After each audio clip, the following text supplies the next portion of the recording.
Hello student, this is a video relating to our chapter 2nd class 12 Principles of Management subject business study. Our today's topic is meaning of principles of management. What is the meaning of principles of management? Principles of management का means क्या है? The meaning of principles of management is that it's the proper guidelines for the managers for performing their task on the basis of proper guidelines and to guides their subordinates. तो कहने का means यहाँ पर क्या है कि जो हमारे प्रिंसिपल्स ऑफ मैनेजमेंट हैं वो जनरल गाइडलाइंस है फॉर द मैनेजर कि किस तरह से एक बिजनेस ऑर्गेनाइजेशन के अंदर जो भी टास्क परफॉर्म किया जाएगा उस टास्क को इफेक्टिवली और एफिशिएंटली किस तरह से परफॉर्म कराना है. ठीक है, तो ये जनरल गाइडलाइंस है फॉर द मैनेजर. ठीक है, how to explain perform the task effectively और एफिशिएंटली. ठीक है, management principles are bold and general guidelines for the managers. इसी के साथ साथ यहाँ पर हमारा कुछ कंपैरिजन है with the principles of management versus principles of pure science etcetera. तो पहला पॉइंट है हमारा management principles versus pure science principles. अब यहाँ पर मैनेजमेंट प्रिंसिपल्स को हमने कंपेयर किया with the pure science principles. Pure science principles क्या है? प्योर साइंस प्रिंसिपल्स हमारे वो प्रिंसिपल्स हैं जिसमें हम किसी भी चीज को चेंज नहीं कर सकते. They are rigid in nature. कैसे रिगिड इन नेचर है कि जो हमारे साइंस प्रिंसिपल्स होते हैं they all are based on the formula. जितने भी साइंस के प्रिंसिपल्स हैं या जो भी साइंस में चीज़ें होती हैं वो कहीं ना कहीं फॉर्मुलेटेड होती हैं और जो एक बार तैयार कर दी जाती हैं उनको कभी भी हम चेंज नहीं कर सकते. इसलिए हम उनको कॉल करते हैं रिगिड इन नेचर कि वो किस तरह से है, रिगिड है इन नेचर. ठीक है, क्योंकि जो भी साइंस के फॉर्मूले हैं वो एक बार बन गए वो बन गए. ठीक है, वही फॉर्मूले हमारे लाइफ टाइम तक यूज किए जाते हैं. उन फॉर्मूलों में हम कभी भी कोई भी चेंजेस नहीं ला सकते, ना चेंजेस हम कर सकते हैं. ठीक है, बट जो मैनेजमेंट प्रिंसिपल्स है they are dynamic in nature. जितने भी मैनेजमेंट प्रिंसिपल्स होंगे वो किस तरह के हैं? Dynamic in nature. वो डायनेमिक है, चेंजेबल हैं. उनको according to situation, according to condition, जैसी सिचुएशन होगी हमारे बिजनेस के एनवायरनमेंट की उसके अकॉर्डिंग हम उनको क्या करेंगे? चेंज कर सकते हैं. अगर हमारा बिजनेस एनवायरनमेंट रिक्वायर्ड है कि हमारे अपने रूल्स एंड रेगुलेशंस में कुछ चेंजेस लाने हैं तो हम इजीली उनको चेंजेस ला सकते हैं on the basis of principles of management. But science के प्रिंसिपल में या साइंस के फॉर्मूले में हम कभी भी कोई भी चेंज नहीं ला सकते. हमें वैसे ही परफॉर्म करना पड़ेगा जैसा कि फॉर्मूला दिया हुआ है. अगर हम उसमें कोई भी चीज़ जरा सी भी इधर से उधर मिसमैच कर देंगे तो हमारा जो रिजल्ट आएगा वो रिजल्ट पॉजिटिव नहीं आएगा. बट हमें यहाँ पर क्या है, मैनेजमेंट के प्रिंसिपल्स में हमें अगर हम एक फॉर्मूले को उसी वे में परफॉर्म करते रहे, अगर हमारा जो साइंस का उसका मैनेजमेंट प्रिंसिपल्स का रूल्स एंड रेगुलेशंस है, जो प्लानिंग या पॉलिसीज जो तैयार की हैं और इन्वायरमेंटल हमारा इफेक्टेड हो रहा है अकॉर्डिंग टू इन्वायरमेंटल इफेक्शंस, हम अपने रूल्स एंड रेगुलेशंस अपने फॉर्मूले को चेंज नहीं कर रहे हैं तो उस कंडीशन में जो हमारा रिजल्ट आएगा वो पॉजिटिव रिजल्ट नहीं आएगा. ठीक है, नेक्स्ट पॉइंट आता है हमारा management principles versus management techniques. अब मैनेजमेंट प्रिंसिपल्स क्या है? मैनेजमेंट प्रिंसिपल्स क्या है? एक जनरल गाइडलाइंस है फॉर द मैनेजर. ठीक है, कि किस तरह से टास्क को परफॉर्म कराना है. बट जो मैनेजमेंट टेक्निक्स है इसमें क्या है? ये methods of the performing the task.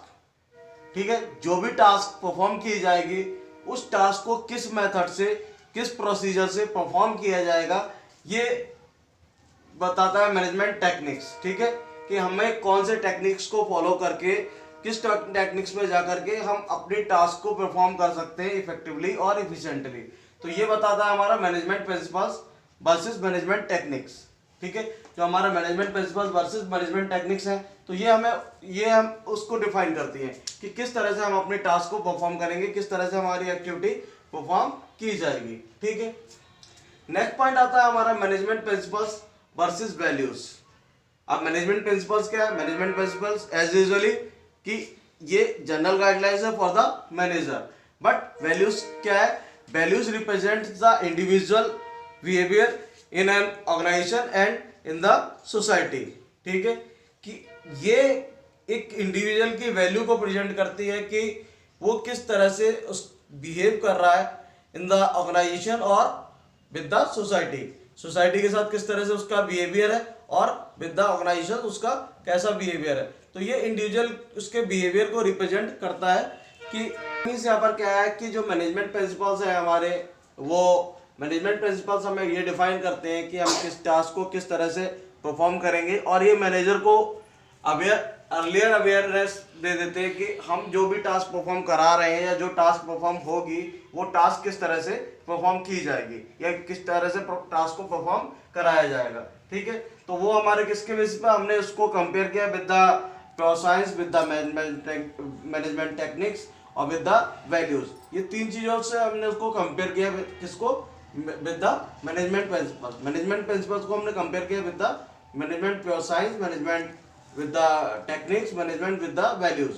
ठीक है, अब हम बात करते हैं about the nature, feature, characteristics of the management principles. कि मैनेजमेंट प्रिंसिपल्स के नेचर क्या होता है, उसके फीचर्स क्या होते हैं, उसके कैरेक्टरिस्टिक्स क्या होते हैं। ठीक है, तो यहाँ पर जब नेचर, फीचर और कैरेक्टरिस्टिक्स की बात करते हैं तो हम उसको किस तरह से डिफाइन करेंगे कि हमारा प्रिंसिपल्स ऑफ मैनेजमेंट किस तरह से उसके किस तरह से नेचर में है। तो पहला पॉइंट है हमारा universal applications. Universal applications means यहाँ पर क्या है कि जो मैनेजमेंट प्रिंसिपल्स होते हैं वो हमारे यूनिवर्सल वैलिड है। ठीक है, या यूनिवर्सल एप्लीकेबल है।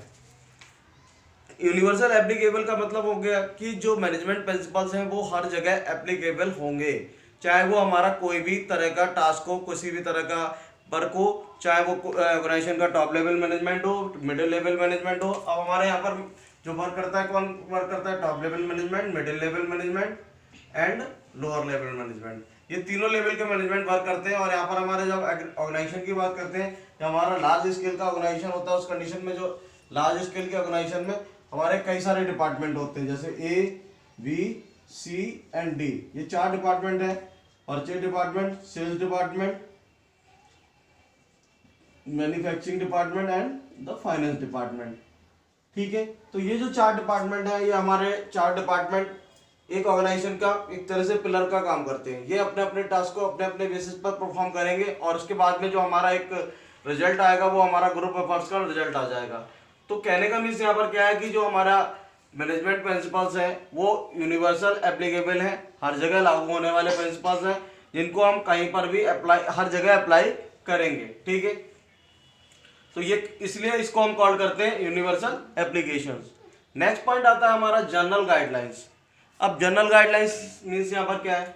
जो मैनेजमेंट प्रिंसिपल्स है वो एक तरह से जनरल गाइडलाइंस है फॉर द मैनेजर, कि एक ऑर्गेनाइजेशन के अंदर किसी भी टास्क को किस तरह से परफॉर्म कराया जाएगा या जो भी टास्क है उस टास्क को किस तरह से परफॉर्म किया जाएगा इन एन ऑर्गेनाइजेशन। एक ऑर्गेनाइजेशन के अंदर जो भी टास्क हमारी होंगी वो किस तरह से परफॉर्म की जाएंगे, इसलिए इसको कहा गया है जनरल गाइडलाइंस। मतलब एक तरह से हम सीधा सीधा सा उनको रूल्स एंड रेगुलेशंस बताते हैं, उनको बताते हैं काम करने का तरीका बताते हैं, उनको प्रोसीजर्स बताते हैं, मेथड बताते हैं कि how to perform the task for the effective और efficient achievement of the goal. एक गोल को इफेक्टिवली और एफिशिएंट अचीवमेंट करने के लिए हमें किस तरह से टास्क को परफॉर्म करना पड़ेगा या किस तरह से टास्क परफॉर्म की जाएगी। पॉइंट आता है हमारा formed by practice and experiments. Formed by practice and experiments का मीन्स यहाँ पर क्या है कि जितनी भी चीजें, जो भी हमारे प्रिंसिपल्स तैयार किए जाते हैं वो जनरली एक रात में तैयार नहीं हो जाते। मैनेजमेंट के प्रिंसिपल्स को तैयार करने में हमें क्या करना पड़ता है? पास्ट को ऑब्जर्व करना पड़ता है, पास्ट के ऑब्जर्वेशंस के बेसिस पर और बहुत सारी प्रैक्टिस और एक्सपेरिमेंट्स के बेसिस पर हम मैनेजमेंट के प्रिंसिपल्स को तैयार करते हैं। पास्ट में हमने क्या किया, क्या नहीं किया, हमारे पास्ट में क्या हैपेंड हुआ, क्या नहीं हुआ, इन सारी चीज़ों को ऑब्जर्व किया जाएगा उनके ऑब्जर्वेशन के बेसिस पर। सपोज दैट हमारा जो टारगेट है, अब हमारा सपोज दैट कि यहाँ पर प्रॉफिट हुआ, ठीक है। अगर हमने प्रॉफिट अर्न किया तो प्रॉफिट हमारा क्यों अर्न हुआ, वो सारी चीजें भी हम ऑब्जर्व करेंगे। क्यों? सपोज दैट हमारा प्रॉफिट हुआ उस साल में 10 रुपए का, ठीक है। तो फ्यूचर में जब हम आगे उसमें इन्वॉल्व होंगे, उसी एक टास्क में, उसी एक्टिविटी में इन्वॉल्व होंगे, तो हमारा सोचना होगा कि हमें कम से कम अब 15 रुपए का प्रॉफिट हो। क्यों 15 रुपए का प्रॉफिट हो? क्योंकि जब हमने पहले से 10 रुपए का प्रॉफिट अर्न किया था, अब हम ये फाइंड आउट करेंगे, ये ऑब्जर्वेशन करेंगे कि क्या क्या चीजें हमने यूज की थी, कैसे कैसे चीजों को हमने यूज किया था, क्या क्या प्रोसीजर्स फॉलो किए थे, क्या क्या प्लानिंग्स फॉलो की थी, जिसके बेसिस पर हमें जो रिजल्ट निकल कर आया वो हमारा पॉजिटिव रिजल्ट निकल करके आया, ठीक है। जो टास्क हमारा अचीवमेंट हुआ वो टास्क हमारा पॉजिटिव अचीवमेंट हुआ। तो ऐसा हमने क्या किया था जिसके बेसिस पे हमारा ये जो टास्क है वो पॉजिटिव अचीवमेंट हुआ और हमें 10 रुपीज का प्रॉफिट हुआ, ठीक है। और हम ऐसी क्या चीजें उसमें चेंजेस लाएं जिनके बेसिस पर जो प्रॉफिट है वो हमारा 15 रुपीज हो जाए, ठीक है। तो यहाँ पर क्या होगा, हम फॉर्म जितने भी प्रिंसिपल्स तैयार किए जाते हैं वो हमारे पास्ट के प्रैक्टिसेस और एक्सपेरिमेंट के बेसिस पर तैयार किए जाते हैं। हमने पास्ट उसको प्रैक्टिस और एक्सपेरिमेंट किया होगा, उसके बेसिस पर फाइंड आउट किया होगा, उसके रिजल्ट को निकाला होगा, रिजल्ट के बेसिस पर हमने अपने प्रिंसिपल्स तैयार किए होंगे, ठीक है। नेक्स्ट पॉइंट आता है हमारा फ्लेक्सिबिलिटीज। फ्लेक्सिबिलिटी मीन्स यहाँ पर क्या है कि जो मैनेजमेंट प्रिंसिपल्स होते हैं वो फ्लेक्सिबल होते हैं। Flexible means according to situations, according to environmental affections, जैसी भी सिचुएशन और टर्म्स एंड कंडीशंस बन रही होंगी उस situations and terms and condition के अकॉर्डिंग हम अपने टास्क को, अपने जो फॉर्मूला है, अपने जो रूल्स एंड रेगुलेशंस हैं उनको क्या कर सकते हैं, मॉडिफाइड कर सकते हैं। कि अगर हमारा इन्वायरमेंटल चेंज रिक्वायर्ड हो रहा है कि वहाँ पर उसमें हम इन्वायरमेंट में चेंज लेकर के आए, तो उस इन्वायरमेंटल चेंज के बेसिस पर हम टास्क उसको क्या करेंगे, चेंज करेंगे। कि हमारे ये जो टास्क, जो भी हमने प्लान और पॉलिसीज तैयार की थी एक टास्क को परफॉर्म करने के लिए, उस प्लान और पॉलिसीज में कुछ मॉडिफिकेशंस किए जाएं जिसके बेसिस पे हमारा टास्क इफेक्टिवली और इफिशिएंटली अचीव किया जा सके, ठीक है। नेक्स्ट पॉइंट आता है हमारा बिहेवियरल और in nature's. Behavioural in nature's means क्या, जो भी हमारे गाइडलाइंस वगैरह वो तैयार की जाती है वो किसके लिए होती है, एम्प्लॉयज और वर्कर्स के लिए होते हैं, ठीक है। तो वो किस तरह से एप्लीकेबल होंगी, किस तरह से लोग उसमें बिहेव करेंगे, किस तरह से उसको परफॉर्म करेंगे, किस तरह से क्या चीजें की जाएंगी, वो सारी चीजों को रिप्रेजेंट करता है behavioural in nature's on the basis of management principles. Next point आता है based on cause and effect relationship.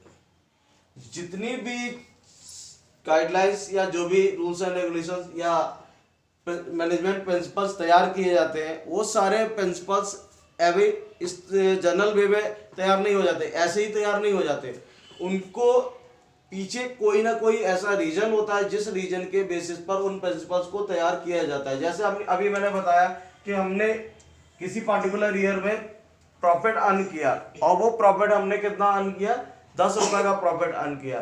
अब हमने उसके पीछे के रीजन फाइंड आउट किए कि क्या वजह थी जिनके बेसिस पर हमने ऐसे क्या पॉजिटिव पॉइंट्स लेकर के चले। जो हमारा टारगेट था 8 रुपए का 5 रुपए का प्रॉफिट अर्न करने का, वहां पर हमने 10 रुपए का प्रॉफिट अर्न किया। तो ऐसी क्या चीजें हमने यूज की जिसके बेसिस पे हमें जो प्रॉफिट अर्न हुआ वो 10 रुपए का प्रॉफिट अर्न हुआ। तो ऐसा हमने क्या यूज किया था, ऐसा हमने कौन सी पॉलिसीज को यूज किया था, कौन से प्रोसीजर्स को यूज किया था, या किस तरह की चीजों को लेकर के चले थे जिसके बेसिस पे हमें प्रॉफिट 10 रुपए का हुआ, ठीक है। और या हम आगे के लिए, फ्यूचर के लिए किस तरह से टास्क को परफॉर्म करें जिससे कि प्रॉफिट हमारा इंक्रीज करके 15 रुपीज पे पहुंच जाए। 5 रुपए का प्रॉफिट या 6 रुपए का प्रॉफिट, जो भी प्रॉफिट इंक्रीज कर रहा हो वो इंक्रीज करके हमारा प्रॉफिट 15 रुपीज पर पहुंच जाए। तो उसके लिए हम फाइंड आउट करेंगे कि वो कौन से रीजंस थे, या हमें इनकेस सपोज दैट प्रॉफिट ना होकर के क्या होता है, लॉस होता है। अब जब लॉस हो रहा है तो लॉस को हम किस तरह से रिकवर करें और हम प्रॉफिट में उसको कन्वर्ट कर लें, तो हमें उसके लिए भी फाइंड आउट करना पड़ेगा।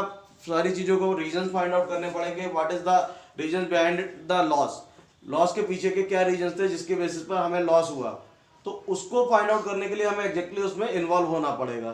क्लियर है। तो वो सारे किसके बेसिस पर होते हैं, हमारे कॉसेस के बेसिस पर फाइंड आउट किए जाएंगे। नेक्स्ट पॉइंट आता है हमारा कंटेंजेंट।